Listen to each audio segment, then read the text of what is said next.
What's going on? What's going on? It's your boy Jake718 back for another Resourceful Mofo podcast episode here with my A1 from day one. No doubt, Mel Bugs in the building. How are you this weekend? Excellent. Excellent. You know, it's getting That's cold good. outside. Yes, the temperature's changing. You see, today I wore a button-up shirt. I don't have my usual t-shirt. Yeah. Weather's changing. The fall. Brisk is in the air. Yeah, we've had a beautiful fall, but today is cold, and I actually thought about them long johns.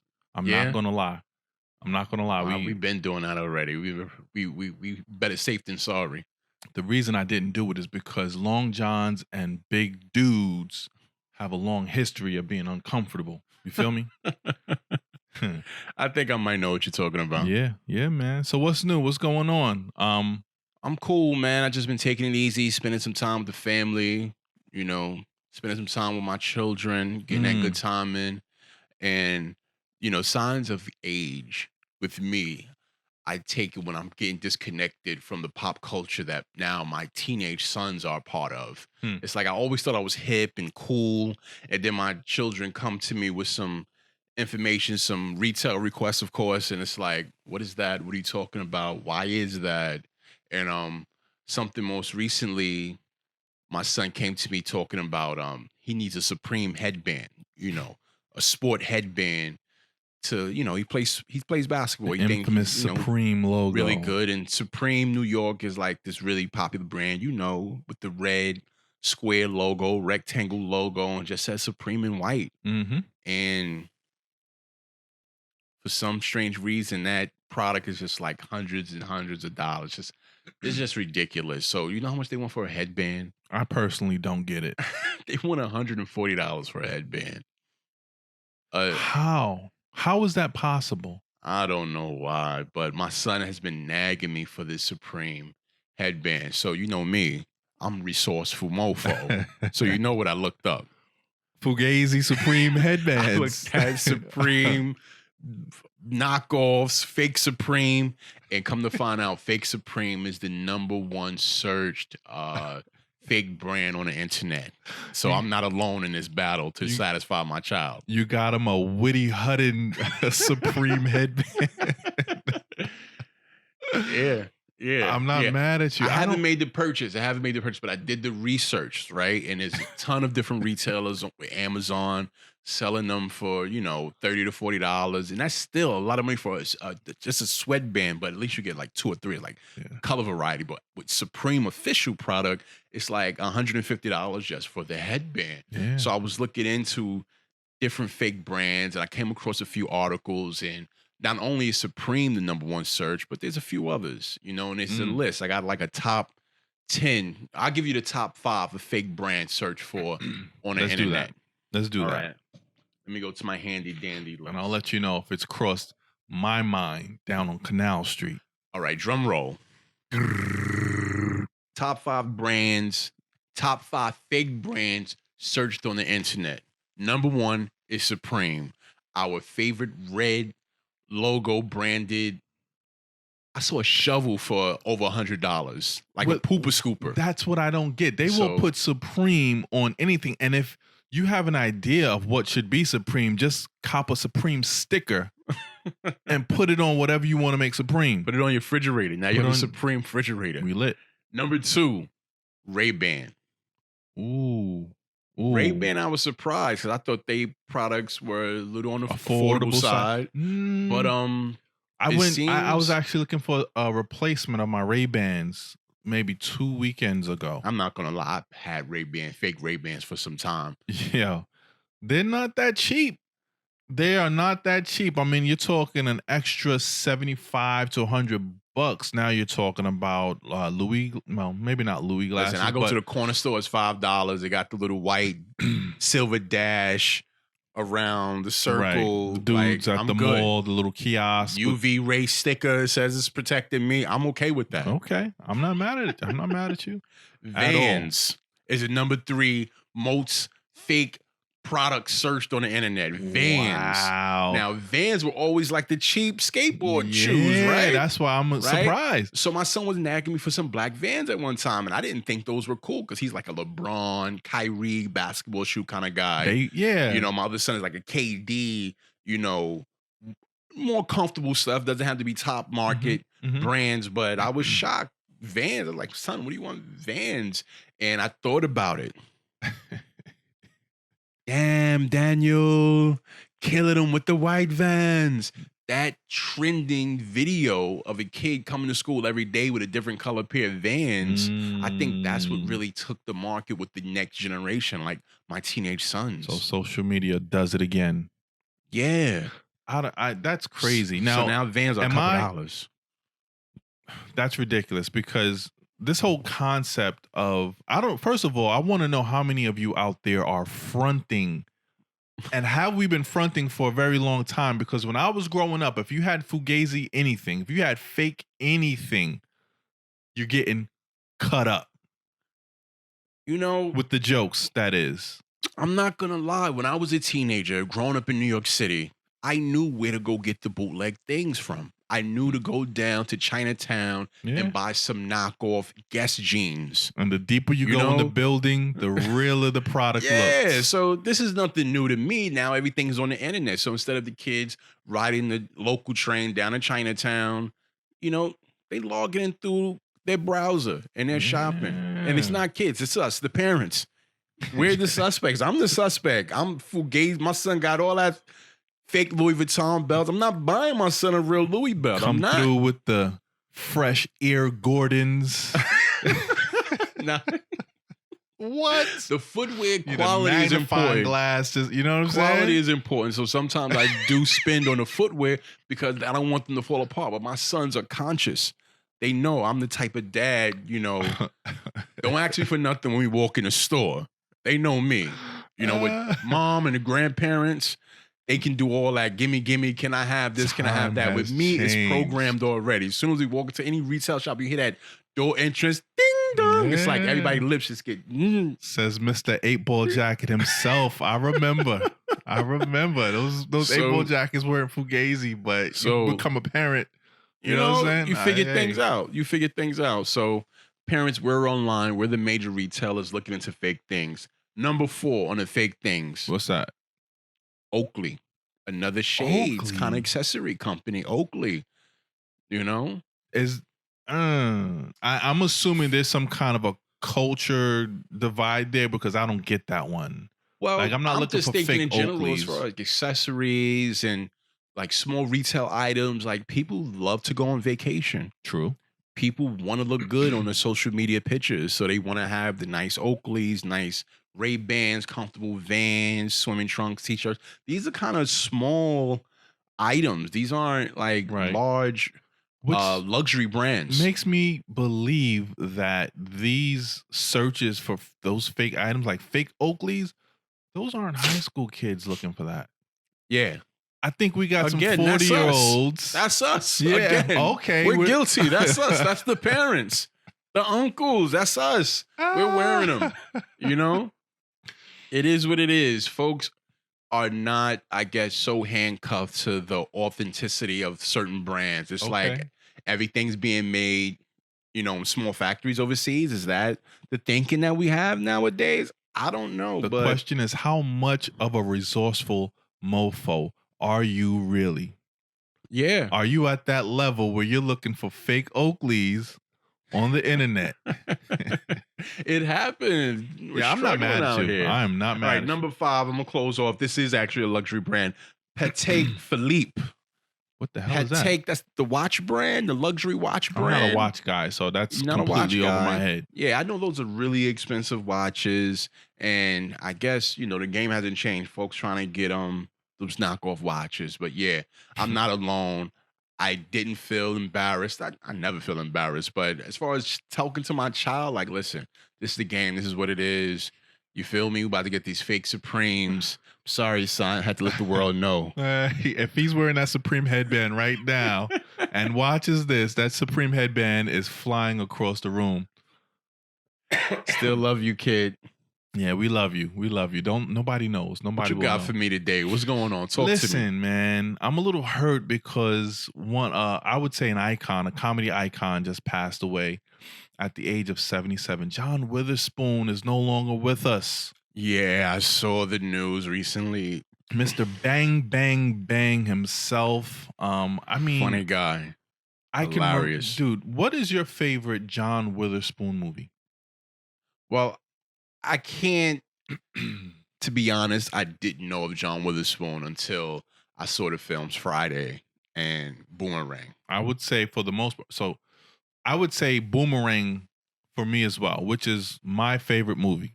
Yeah. Okay. I love Boomerang as well. I think Boomerang influenced me a lot because I saw Eddie Murphy. He was smooth, he was getting money, and he just broke the stereotype of I gotta be this bad boy in the streets. Yeah, you don't gotta be Nino Brown. You don't gotta be Nino Brown. You don't gotta be New Jack City. Cool executive, you know what I mean? With all the girls. That's a fact. You know what I mean? Fact. So that's my favorite movie. But if you look at the history, like his resume, I'm talking Good Times. He's, you know what I'm saying? I'm pretty sure he's been through it all. He's been through it all, man. So that's rest a in blessing. Peace. That's a blessing. I'm glad I was able to experience. But I have to say, Friday is my best John Witherspoon moment. Him playing Pops, because that's just embedded in me culturally as a young person growing up. That refrigerator line. Every time I walk in the kitchen, you in the kitchen. That's just. That's just instilled in me. So I'm gonna have to say that's my favorite John Witherspoon moment. I will literally if I'm bored, I will sing a John Witherspoon hymn. I'll be in the shower like, pour some hot sauce on my burrito, baby. You know it tastes good to me. Yeah, that man was hilarious, gift. Man. He was a gift. Rest in peace, Pops. Blessings to his family, man. Blessings, man. Enjoyed a lot of moments. Enjoyed the moments he shared with us. Yeah, man. Other than that, Halloween just passed. Yes, indeed. And I want to let everybody know that these Halloween streets are scary. Not because, Jason or some clown is going to pop up out of nowhere and slice you to death. No. I mean because what you dress up as just might come back to haunt you. True indeed. Indeed. You can't, the culture has shifted to Halloween being less scary to more risque. Yeah, political. You know what I'm saying? Is strange, risque, So we've all seen these politicians, these high-ranking politicians who get caught up when someone finds a photograph of them dressing up in blackface, most likely, back in the college days. Back in the college days, back in the good old days. In their good old days. And, they may be running for some office and then someone's like, nope, here's a picture of you being racist. And me personally, I'm like, yo, screw them. Yeah, I'm not sorry I don't feel sorry for you. Yeah, not at all. But I have a different story because there's a woman, a JetBlue employee down in Fort Lauderdale who dressed up as a homeless person with a homemade sign that says, please help, I'm trying to get back to Puerto Rico or Cuba. Hold on. So her costume was her being homeless. A homeless person. Like rags and tatters. Yeah, tatters, soiled clothing, just looking real bad. And a sign that says, please help me, I'm trying to get back to Puerto Rico or Cuba. Yeah, that's offensive. Now, you're not alone because the Twitter goons and Instagram goons went to work immediately. So much so that they forced JetBlue to apologize. JetBlue stepped up in honor of their employee to apologize. To apologize for her actions. Wow, that's serious. That's very serious. And I don't think this was a high-ranking executive at JetBlue.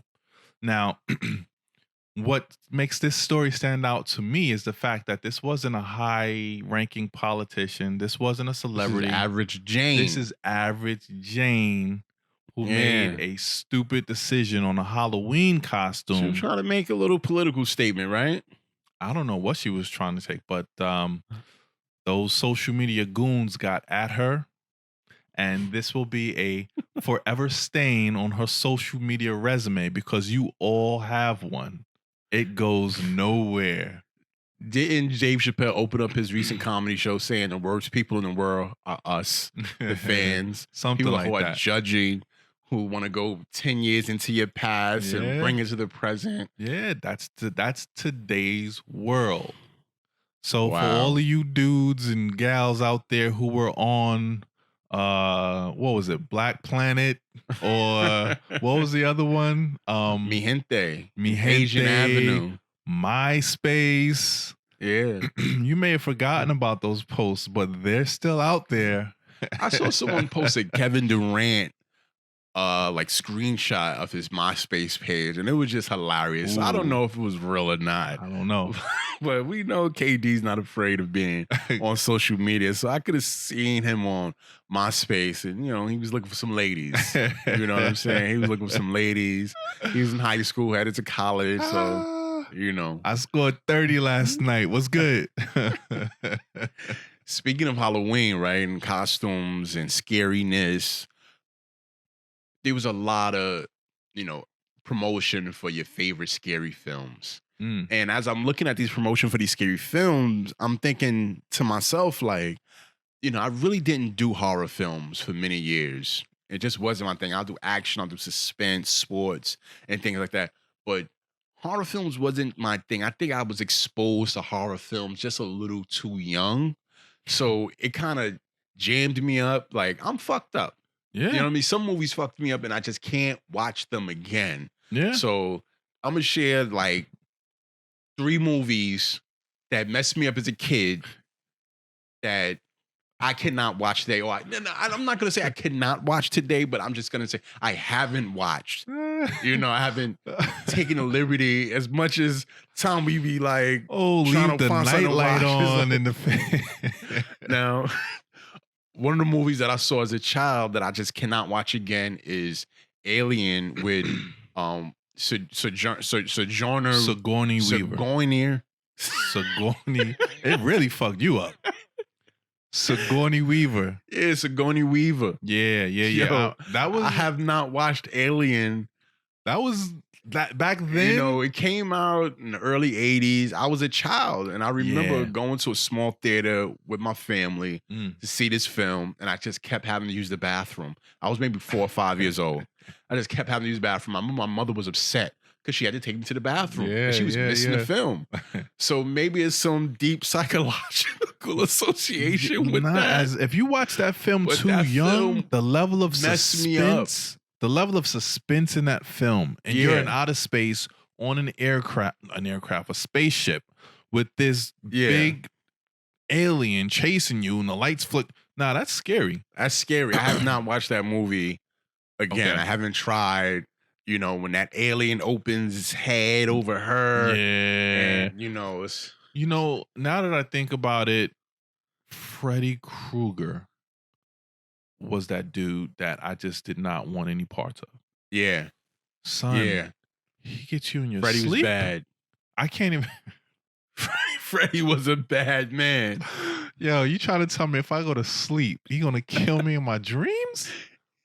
And then he had like this inexplicable magic, like you turn around and he's just there. Yeah. You know what I'm saying? So Freddy jammed me up, but I'm a big boy. I can handle Freddy. I've watched Freddy tons of times. It took me a long time to come back.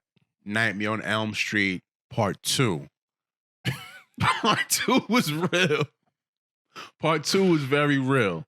I don't remember Part 2. I don't know. I don't remember Part 2. What part was it with the brother? I think his name was AJ or something. He turned into a cockroach. Maybe that was Part 3. I don't know, son. All I know is when them little ass kids was in the middle of the street at nighttime with all the fog going by, singing that song. Yeah. 1, 2. Scary. I was done. Scary. I was done. Scary. Forget about it. Completely done. Yeah. Another film that jammed me up as a kid. All right. It. A Killer Clown. I was never aware of it until I saw new series at a very young age, and that Killer Clown concept kind of jammed me up. kind of jammed me up. You know, It Part 2 is out right now. Yeah, and yeah, I yeah. haven't seen the remake of Part 1. I'm not interested. We need You know? we need to show your reactions. My sons have seen the film. They, Dad, you wouldn't? Dad's busy right now. I gotta do my taxes. I dig it. I dig it. It's September. Nah, Daddy gotta do his taxes. Busy. I'm busy. I'm so busy. Nah, you should watch that. We should get over that fear, that hump. All right. True indeed. That's hilarious. That All right, and one hell. more. Which one? One more. I'm gonna give you one more. One more. The Shining. Jack Nicholson. That wasn't really. You know what? I don't think I've ever seen it until my later years, so I can't comment on that. I one. was too young for Dad trying to kill the whole family. All I remember is Yeah. them long ass hallways. Yeah, it was spooky. I've seen it in bits and parts. I don't think I've sat down and watched it from beginning to end since, you know, seeing scenes as a young person and not being ready for it. Yeah. So yeah. Sometimes these horror films are just not what young people should be watching. Yeah. You know? So for all you people out there trying to watch some horror films, leave your 5-year-old child at home. He don't need to be seeing that shit. You know what I'm saying? For me, it was Hellraiser.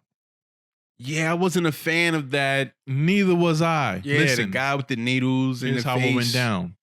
I still to this day don't know what the story was about, or why this dude looks so weird, or why he wants to kill people. All I remember was the whole family going to the movies, and I was not going to be left home. It was past my bedtime, and they said, "Fuck it, come on, dude." You had to go see Hellraiser? I had to see. I didn't know Well, you what we was were like watching. 8? I was young.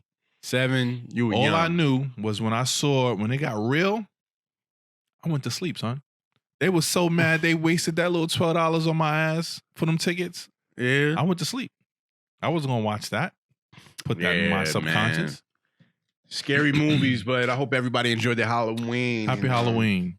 I could watch some scary movies now. Scary movies aren't good nowadays. You know? I don't know. They're just a little. It's not weird. good. Scary movies are more suspenseful than scary, or maybe it's a age thing. You know what I mean?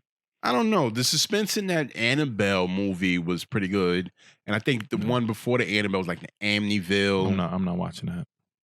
You know, I'm not watching that. It was good. It was good. It was. It scary. looks good. I can do scary movies now, but I can't do the scary movies today that I couldn't do back then. Yeah, It's just yeah. I'm not watching them little completely dolls. void for life. I'm good with that, man. I'm really good with that. Yeah, man. So what else is going on in the world? It's always a lot going on out here.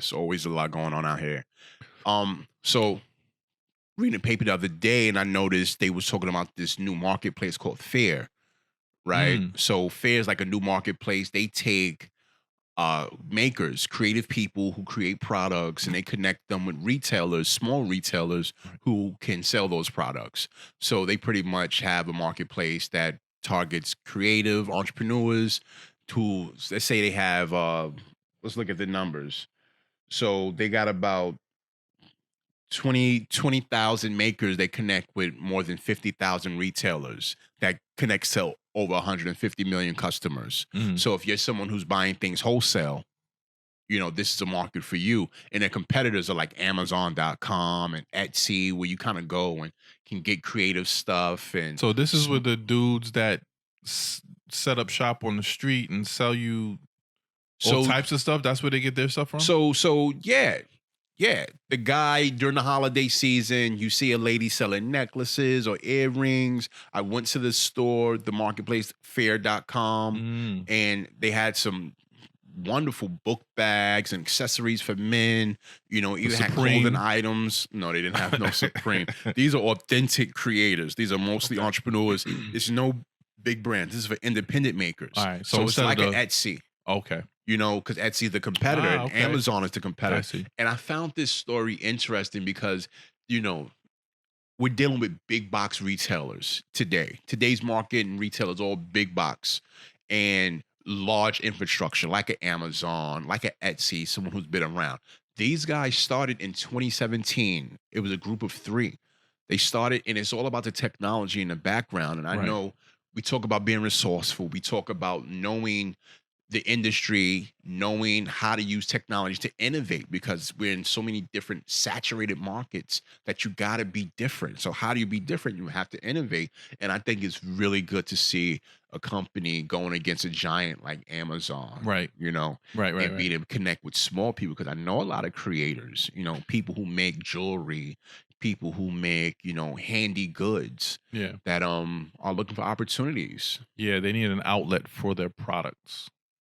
So this is the place. And um you know, I think it's really cool to be competitive in today's market. And it made me think of a book that I read some time ago that kind of helped me get over the hump of thinking I'm under resourced as far as trying to get something done. And it's a Mm. book called Rework. I've heard of it. I've never read it though. Yeah, so this book called Rework was written by some guys who started a company with a project management tool called Basecamp. 37 Signals is the company. And like 1999, 2000, it came out with a project management tool that was like open source and very affordable compared to back then all the Microsoft products Right. and really expensive project management. So, you know, they got it done and they wrote this book about just getting it done. Fuck all that corporate model and trying to do it like someone else did it. Yeah. You know, forget the meetings, get it done. Because three people from across different country borders, you know, they worked remotely on Okay. this software package. And Yeah, it's that's like, big. You don't have to ditch be in the the same place. meetings, ditch the office. So after Rework and that success of telling people to just get it done, Right. you know, stop thinking about the plan, stop planning the plan, and just get to work. Just start You know, so doing. Rework is a great book. I advise anybody, because these three guys with Fair, the new marketplace, they got $1 billion valuation. Mm. You know, they in business for the past 2-3 years and they're still raising money. I think that's where business is today. You have to really think out of the box when it comes. I mean, it's always been about thinking out of the box, but if you look at it, right? I saw something on Instagram where it said largest um the largest car company doesn't own one car, right? Uber. Or the largest hotel service doesn't own one piece of property. That's Airbnb. Yes. You know what I mean? So we live in an age where you really have to you can look at old ideas and repackage them Yes. and make it work. You know, I mean, if you look at companies like, I mean, I think they're in some hot water in terms of financially, but the whole WeWork structure, I mean, it's a pretty cool share idea. space. Share space. They got a high valuation too. They had a ridiculously high valuation. But I think they kind of dropped. crumbled. It was like 72 billion to like Very 60 quickly. million, like realistic numbers, you That's know? crazy. I don't think they were profitable. But then again, they said the same thing about Twitter and these social media companies popping up everywhere. How are they profitable? But Yeah, it's really expensive to get some space in WeWork. You want to Yeah. get an office there, you know, depending on what city you're in. I'm speaking Right. from a New York perspective, right. but prices definitely are different in San Diego or Houston and areas like that. right, But right. yeah, good luck to them. But I think it's still great to see small businesses, entrepreneurs compete in a market with Goliaths such as Amazon, such Right. as Walmart, you know, especially in the retail market. So I'm sharing this content to let you know that there is opportunities out here. Maybe you need to change the scene if you're in the United States. Maybe you need to go overseas, Right. you know, because people from overseas are definitely coming to explore opportunities here in the United States. So you got to be resourceful, use the internet, and technology is the avenue. Some of the technology that this company Fair is using, you know, they specialize in machine learning, their marketplace. So artificial intelligence is a big role player. We talk about artificial intelligence a lot. We talk about facial recognition. We talk Yeah. about these new tools and being in the learning curve, not necessarily knowing maybe the hard program of being a consultant and knowing how these tools work to be able to put together a product, a process to get, you know, from point A to point B. That's very You know? interesting. Meaning you don't have to be the guy who programs the Yeah. artificial intelligence. You can be the person that understands the whole process behind Yes. artificial intelligence, and you Yeah, can exactly. find a niche Exactly. in terms of coming up with a product. Absolutely. That's the best way to always think about a market. Exactly. So really the algorithms that are running Right. behind the scenes are kind of making decisions for you, Mhm. using the right Mhm. tools, you put it in the right market. In this position, it's small creators There are trying to get tons to of tools small out there. retailers. Right, right. I mean, look at Raycon, Ray J. Yeah, Ray J took Shout out to him. we talked earlier about going down to Chinatown in New York, Right. getting knockoff products. That's where you see all Ray J logos and pictures inside the wholesale marketplaces where you go buy Bluetooth electronics that you Right. see people Right. selling often, So you he know. basically, I mean, this is what I assume the business plan was, right? So the technology, for example, of Bluetooth is widespread and it's everywhere. You can so it isn't like a proprietary technology that Sony or someone has and you need their level of expertise to make it work. No, you can get Bluetooth working on any device nowadays, right? Yes. So it looks like Ray J and his company basically said, you know what? I see all these knockoff or not even knockoff, no frills, let's say, Yeah. products being Yeah. sold for Bluetooth, especially Bluetooth earpieces. Yes. What if I take those products and slap my name and brand on top Yes. of it Exactly how I see it. and just put a machine behind this to make a brand? Yes. And it looks like he's doing pretty well because I saw somebody with some Raycon or Yeah, he had Raycon scooters, yeah, all that. drones, Right. Bluetooth speakers, Bluetooth headphones. Right. There's a lot of products a part of his There's line, and right. these are things, his is blue, some other companies is red, but Mhm. it's Ray J. He's a pretty popular guy. There's a huge market for that because there's an app called Wish Yeah. that was selling exactly that. They basically took all of these products that sell, Bluetooth, earpieces, little those widgets. Remember there was a time when those widgets were going crazy. You just Yeah, little spin them, spinners, things like that. And Wish said, you know what? I'm just going to sell all of those types of things, buying wholesale. and then you guys can purchase it in that one specific place. But here's my thing with that, right? I'm an average guy. You're an average guy. How does the average guy get in that space without being a Ray J or a Jay Z or it seems like we always Yeah. look up to these business people who had a brand in place prior to selling a product. Yeah, I think a lot of people, the average Joe and Jane, get in on these businesses at the grassroots level because there's levels to anything. So Ray J is at a very high level. He's able to maybe get investors up of 150 million. So Yeah, to there's a speak, machine behind him. and put a machine behind him, purchase in large quantity, and then distribute. Has some logistics behind him. Mhm. Community folks, I know tons of folks that buy things wholesale in Chinatown and different areas in New York City wholesale, and then you'll see them selling, clothing, whether they're slapping their own brands on it, but they are buying the hats wholesale. They Right. are buying the shirts and sweaters, also buying electronics and then doing distribution using social media tools. So people are in various businesses at the grassroots level, but the more money you make, the better you're able to elevate, or the better network you're able to create. You're Right. able to take advantage of more opportunities. And I think that's where the difference between the celebrities that we idolize versus the average individuals in our community who are young and invested in, I see some people in the summer, doing the ice machines that you don't normally see young people doing. That's sort of Right, like an right. older person standing out in front of schools or venues and he's selling ices or doing different creativity with ice cream trucks and stuff like that. And now you have I'm- a younger generation Yeah. doing these So businesses. this brings up a topic that I think about often when I'm looking at my social media because right now I think the big thing is entrepreneurship, right?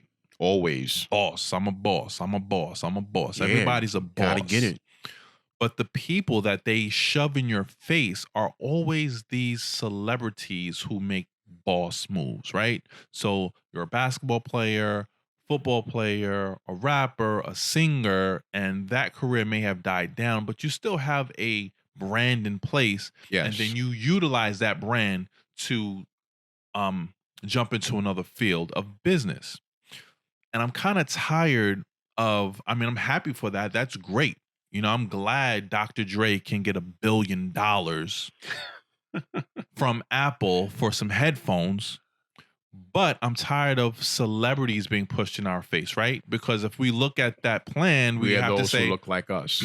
I have to become a celebrity first. Yeah. You know, Kylie Jenner had a celebrity before she can become a billionaire selling makeup. Well, you got to start with the small coins. And I think No, but what I'm saying is, I would love to see an example of those 30 under success 30. stories that aren't coming from that celebrity. I think 30 under 30 and 40 under 40 kind of the different, Time magazine does, Forbes does. They do the 30 under 30 Inc. magazine, Entrepreneur. Yeah. They do the 30 under 30. You know, you got to look specifically in those little target areas because there's incubators coming up all the time with young rock star tech enthusiasts with new products for us to use, in the Okay. fashion world. I guess you got to find your lane and then kind of dig into the editorial of what's going on in that market. And you'll find some shining stars. We love shining stars. And, Yeah. I love those stories, those shining think we stars, should so to speak. shine those stars here on the show. That's the purpose, is that we want to I talk agree. more about that. So let's give a conscious effort going forward. I think we want to talk about specifically, young people or, just individuals who are not celebrity, Doesn't have to be young people. people who are not celebrity but hardworking and deserve Right. recognition. Right. We want to give Those them their people- flowers while they're here. I want to surround myself with the average Joes who hate their 9 to 5, but found a way to build a small business that they were able to upscale and then jump into other endeavors, investment endeavors. Those are the people I want to know. Those Real are the heroes, people, right? the real people. I don't want to talk about someone who already had $10 million in the bank Yeah.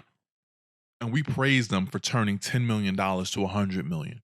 It is a feat. Don't get me wrong. It is a Yeah. great accomplishment, but it's unrelatable to me. I don't want to True talk about indeed. that anymore. I don't want to talk about Diddy's new tequila. That's great, right? I want to talk about how do you, as an average Joe, create a tequila company that grabs any kind of portion of that market. Let's do it then. That's what we're going to do here. Done. That's what this platform is about. Done and done. We're here for you. I want something that I can say, you know what? I can do that too. Straight up. That's why I Nice. talked about these 3 young men who started a retail marketplace 3 years ago that is now $1 billion valuation. Went from 3 people starting up to now 150 employees over 4 states. Right? And they are bringing the drama to Amazon. Like, we here. Would So- not know how to act. $1 So billion. You got to rework it out. Wolf of Wall Street money. That's All big. right. So, good stuff. That's good stuff, man. Also, October flew by. It's a blur to me. We're now in November. And if anyone has been watching television or on your social media, you realize November is a big month in terms of voting and elections. And I am getting tons of flyers in the mail about candidates running for some office whom I've never seen of or heard of before. And my first question is, where are these people when it's not time to get elected? Where are you and what do you do? They chilling. They What do you licking them do? envelopes, getting ready for November. Is that what you do? Get elected, and as soon as you get elected, start licking envelopes for the next election? Word. I've never seen any of these people, but all of a sudden I see their face every day. Now, if there's one way you want to get me to not vote for you, put one of those damn flyers on my car. Especially if it rains. Now you got the blue, red, and white Man, I gotta stuck get to the windshield. Oh, I have a personal vendetta It bothers against me. you and your campaign for putting that on my damn car. Okay. But more than that, right? When it comes to voting, I'm at a point in time where I'm like, I'm analyzing it, right? And I've come to the conclusion that voting, my vote, if I'm smart, is Hmm. going to go towards the person that's going to do something for me. Absolutely. As simple as that sounds, right? Not because you're Democrat and I have to vote Democrat. Not because you're Republican and I have to vote Republican. That's dumb. It's just two different sides and I have to choose. That's stupid, right? I think it's quid quo pro. One hand washes the other. If I vote for you, you will do this for me. Now, obviously, it works better on a larger scale when you have Absolutely. a bunch of people saying, this is what we want, this is what we need, right? But when I look at the candidates, for example, in the presidential election coming in 2020, I say to myself, okay, if I were to vote for one of these candidates, who is going to do something for me? Who has a platform that's going to benefit me, my family, my community, and my culture? Yes. I don't see much. Now, I may be wrong. I'm not a political analyst, but I don't see anyone that blurringly stands out that says, this is my guy or girl that's going to hold me down. This is exactly what I want. They're going to hold me down if I get them in office. I don't see that. And I don't recall any of my elders ever feeling targeted with political agenda in a positive way, as far No. as I'm going to the polls because this person's fighting for me.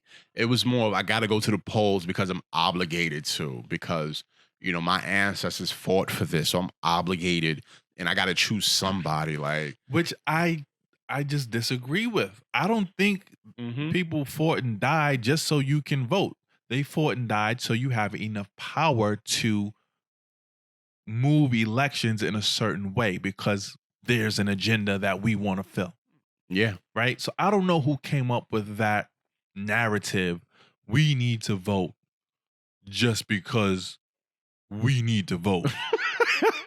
Like, huh? we need to vote.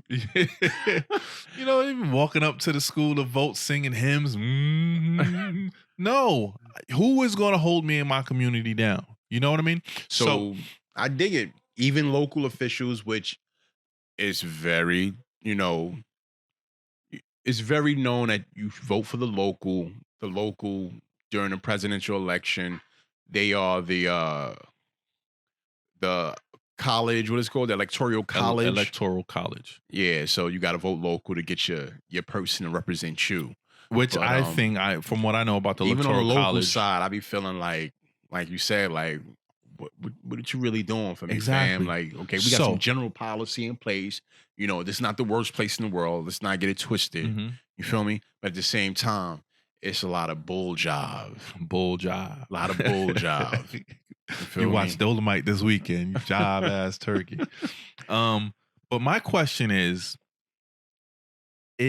not voting a valid tool when it comes to the election process? Interesting. You're not exercising your vote, son. Ooh. You gotta vote. Ooh. Think about it, right? If is withdrawing your vote or a block of votes just as effective as everyone voting just to vote, or a block of votes voting for? No, I think that will be a little bit more powerful. But how powerful is withdrawing a group or a block of votes? If it's done in a structured way, I think candidates will notice and then they will change their agenda. Like, all right, these 50,000 people right here are in my district are just not with me or my competitor. I need to work extra hard to get their vote. I Mm, mean, I gotta really um follow up with what I say. I gotta be of my word, you right, know. right. I think the election between Trump and Hillary told a very interesting story, especially for certain cultures and communities. I think a lot of people were between a rock and a hard place. Yeah, that was a going joke on Instagram. It was like, let me go on and vote for this Just girl. because. You know what I mean? Like, let me just go on and vote for this I girl don't because like this I ain't girl. voting for him. You know what I mean? Exactly. That's what it was. Exactly. But how crazy is that? How crazy is that? Yeah.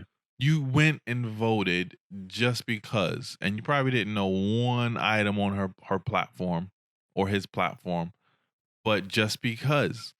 I guess that's why they spend so much money trying to influence people on social media.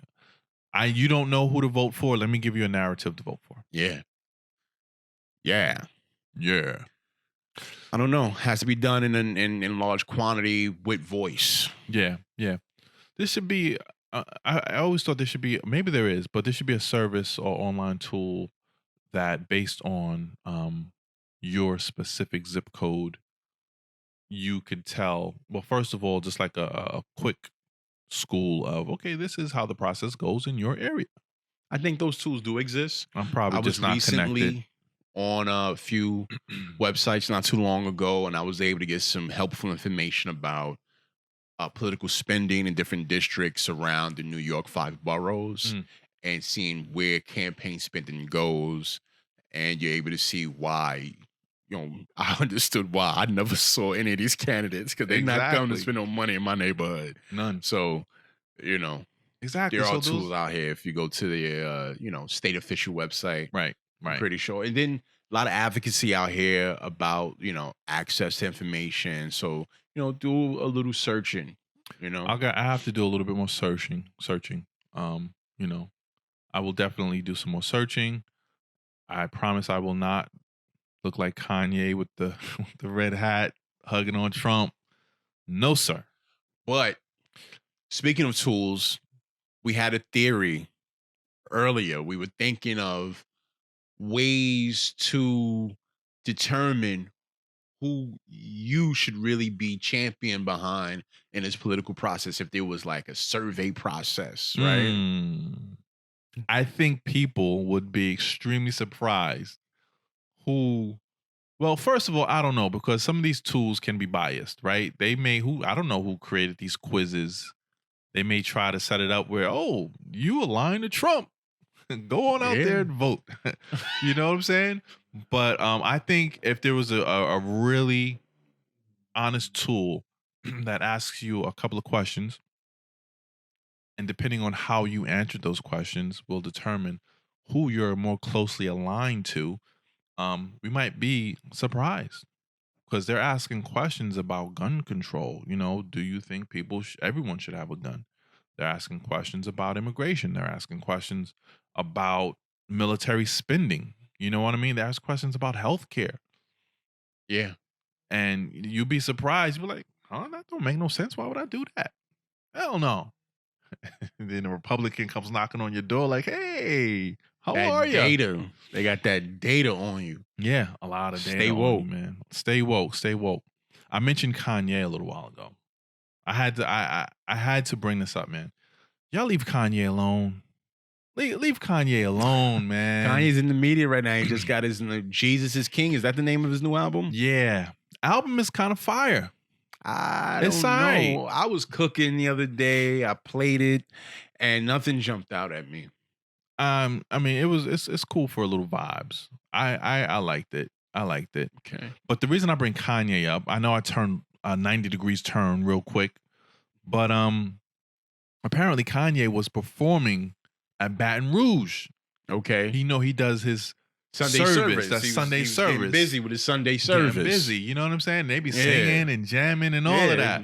Mm-hmm. So apparently you could buy some $55 VIP tickets. VIP tickets to the concert. You about to be selling out mega churches, B. Mega churches. You know what I'm saying? $55 a pop. Okay, Kanye. Where's Live Nation at? I need to sell these church tickets. You dig? Anyway, apparently these $55 VIP tickets included a plate of food. Okay. And someone, Son one giving out customer, fish plates for Sunday Nah, service. it wasn't fish plate. This was a struggle plate for real, for real. Somebody posted their plate online, and it was literally 2 dry ass pancakes, 2 little strips of bacon, and it looked like a frozen sausage patty. Okay, like what do you expect to get? This whole Sunday service movement is like an outdoor Mhm. experiment. Yeah. You know, what do you expect to get? Not You a know, struggle plate. You know, But like I don't know. I mean, a regular concert. you've seen the culture of the Sunday service, the social media posts. Like folks are in these cornfields. I would think some You know, fried they chicken was at a was somewhere to be HBCU found campus. That was cool. on But church. out of town, they're like, you know, the church of no walls. It's just like in an open field. Right. So it's like you got a continental breakfast with your 50 cash. You know, A one time continental for the breakfast at culture. church giving a continental breakfast. You got a continental breakfast with your VIP pass. Man. Huh? Take that. Keep it Listen, moving. but here's the thing though. It wasn't Amen. Kanye's fault, man. Amen. It wasn't Kanye's fault. So basically, the catering service of this event, a catering service by the name of Lauren's Fine Catering. Yeah, you got that at Uber Eats. You know what I'm saying? They stepped up. They was like, listen, it's not Kanye's fault.